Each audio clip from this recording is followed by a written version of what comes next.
Kathy Firestone was 14 years old when her father, Sterling Kenyon Nickerson, went down with his ship, the Bridge Builder 10. I was at school along with my brothers and sisters, and we came home in the middle of the afternoon, and my mother was on the shortwave radio with my grandfather, and then she told us that the boat hadn't shown up. But at that point they still weren't too worried. There might have been a little engine problem, something that could be fixed, and he would still arrive. But as the hours went on and then the days went on, it just it became more clear he wasn't going to come back. 37-year-old Nickerson was a husband, father of 5, and the captain of the Bridge Builder 10.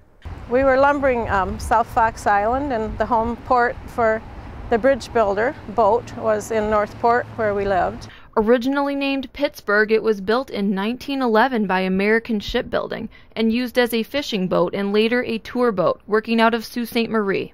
Nickerson bought the boat in 1958, converted it to a workship, and began hauling lumber on Lake Michigan.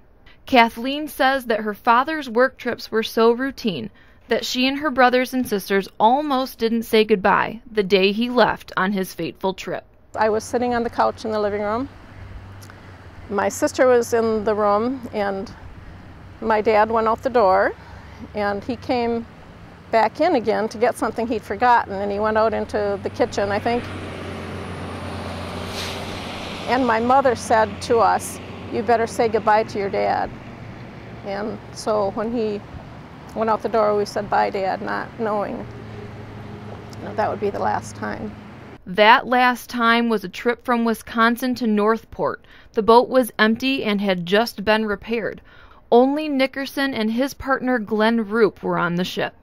The last that he was heard from was the night before he left Sturgeon Bay. He had called his mother in Kingsley, saying that it was foggy that day on the 14th of December, and he would plan to leave the next day.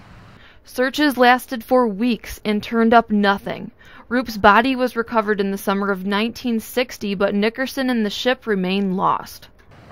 I've been told that the boat, it will be found someday. I may not live, to see it happen, but it will be found, and it would be a mixed resolution, I guess, for us. We know it's there. Whenever Kathy hears of a new ship discovery, she thinks of her father and likes to remind divers and explorers that the Bridge Builder 10 is still out there somewhere. In Traverse City, Megan Morelli, 7 and 4 News.